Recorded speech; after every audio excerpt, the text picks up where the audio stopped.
Derrick, you were recovering before you were shot. Tell us how that worked. Jen, it really is about having some open, honest, confronting conversations with ourselves about the reality of the situation that we are actually in, as well as the reality of what we're going to be experiencing in the future.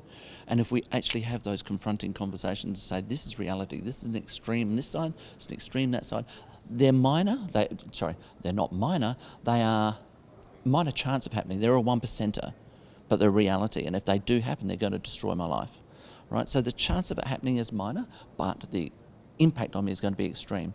And so what I did was I looked at it and I said, if that does happen, do I have the internal resources? Do I have the skills? Do I have the training? Do I have the experience? Do I have the people around me to be able to support me and help me to manage that and have good outcomes at the end? And because of that, I then stood back myself and said, if it does happen to me, what do I want to do? How do I expect it to impact me? And if it does impact me that way, how will I manage that?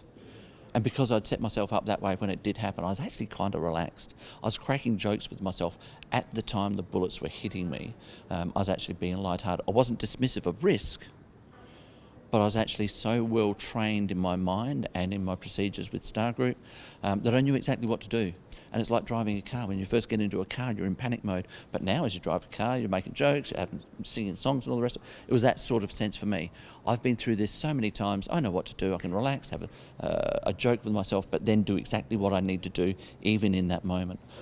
So that training beforehand, that acceptance of the risk and responsibility for my actions allowed me to train myself and be relaxed when it actually did happen. So, really, it's psychological preparation. Absolutely. Psychological preparation, I think we need to train psychologically first and then take on all those physical things that we need to do to be able to manage the physical side of it. But our mind is the most powerful part of our body. It will get us through just about anything. These principles that you've developed could work where? They work for anybody and everybody. It's universal. So a lot of people talk about resilience and everybody goes, oh, everybody needs to know about resilience. I see resilience as the ability to bounce back after something's happened. The human durability philosophy that I have goes beyond resilience to sustaining optimal performance. I talk to kids in schools, I talk to emergency services workers, I've spoken to police, fireys, AMBOs, nurses, the whole gambit, but it also works in the corporate sector as well. In South Australia about a month ago, I was talking to the CEO Institute and everybody's going, love those principles.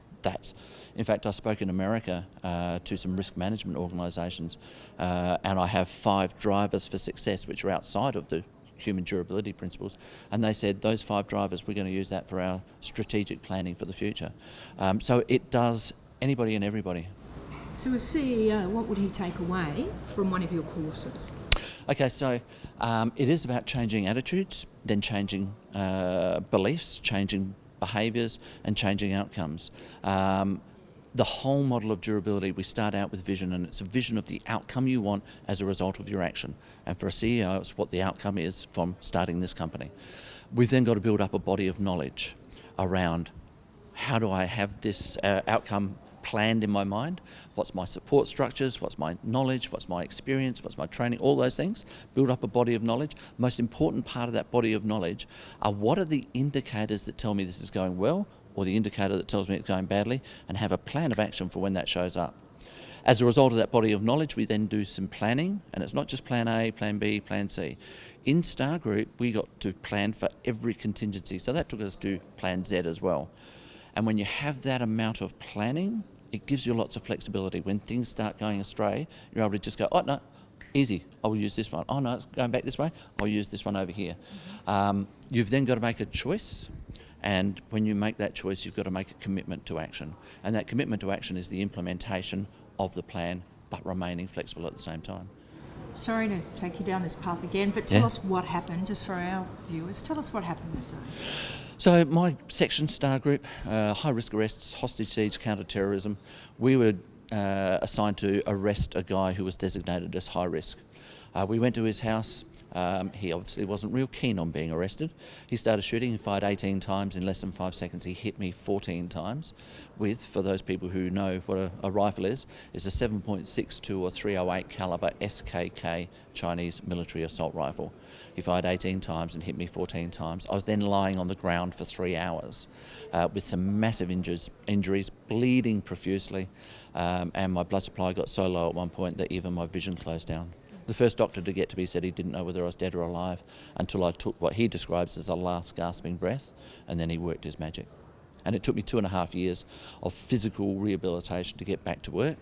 But the psych was the one that everybody thought was going to be the most challenging. I was actually cleared just 3 months after the shooting, cleared psychologically to go back to work. Tell me about that experience. You actually wanted to go and see a psych. Absolutely. Now, lots of people say, well, did you think you were going around the twist? Do you think you were going stupid? Do you think you needed help? I actually didn't think I needed help at all. I felt I was strong enough to be able to handle it. But it is about that anticipating what's going to happen in the future. The person who's the expert on what's going to happen in my future psychologically is a psych. Essentially, I wanted that meeting so I could pick his brain about what's going to happen, who's dealt with it well, who's dealt with it badly, what can I expect of myself, and what can I do to have the best outcome. So essentially for me it was picking his brain and assuring myself that what I had in my mind was actually a robust plan. And that meeting went for about 3 hours with Sandy McFarlane, world-renowned trauma psychiatrist, and he cleared me that day to be able to go back psychologically the next day. And I've never had to go back and see him. He didn't, because my thinking was so robust and open to the possibility I may have PTSD at some stage down the track. If it does show up, this is what I'm going to do with it. And it actually took you 2.5 years to go back to work. So tell me about your rehabilitation and how that was. My physical rehabilitation was a roller coaster process. My intention right from the word dot, or right from the day dot, was to go back to work full time if I possibly could. And I said that to many, many people. In fact, when I spoke to my wife beforehand and said I may be shot and injured, I said if I get injured, perfect outcome for me is to go back to work full time.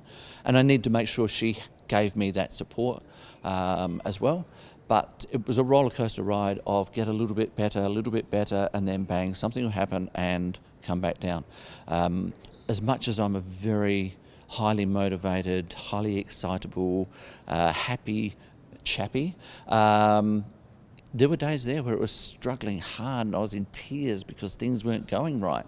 But I always kept that sense of optimism that it didn't have to be going back to work. All I wanted to do was get as good as I could be so that I could run and hop and skip and jump with my kids.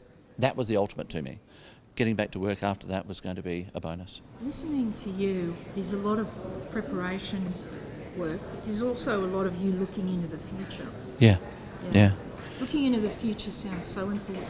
Oh, absolutely. And any CEO would recognise that in their business planning, but I was doing it for my personal as well. Right? I was looking at it for the family and everything else, but I was looking at it for me personally. In the programs that I run for corporates, kids, whatever, one of the processes that I use is to do a SWOT analysis. Now, business people and emergency services workers, we're used to doing SWOT analysis for a situation, a circumstance, a contingency. But when I get people to look at their own strengths, their own weaknesses, their own opportunities and their own threats, they go, oh, I'd never thought of it that way. But once we can do that, we realise how well we can handle something or how well we maybe wouldn't be able to handle something, and where we can go away and start developing ourselves so we can live the life we want and have the outcomes we want. Finally, just a short grab, your training could apply to whom? My training can apply to universally everybody. It really is going beyond resilience to sustaining optimal performance. So I work with school kids at the very bottom end, and I love working with school kids because if we can change them now, they will have great futures. But I work with emergency services workers, I work with the corporate sector, I work with banking, I work with finance, I work with the legal fraternity. There is not a sector that I have found yet that I can't work with. In fact, I got taken to America to work with National Parks and Wildlife over there, Parks and Recreation I think they're called. An air conditioning company here in Australia took me to Fiji for 5 days. That was a hard gig. And And I've been to Singapore to speak to human resource managers. So it is a universal product. And what's the name of your company again? The Australian Centre for Human Durability.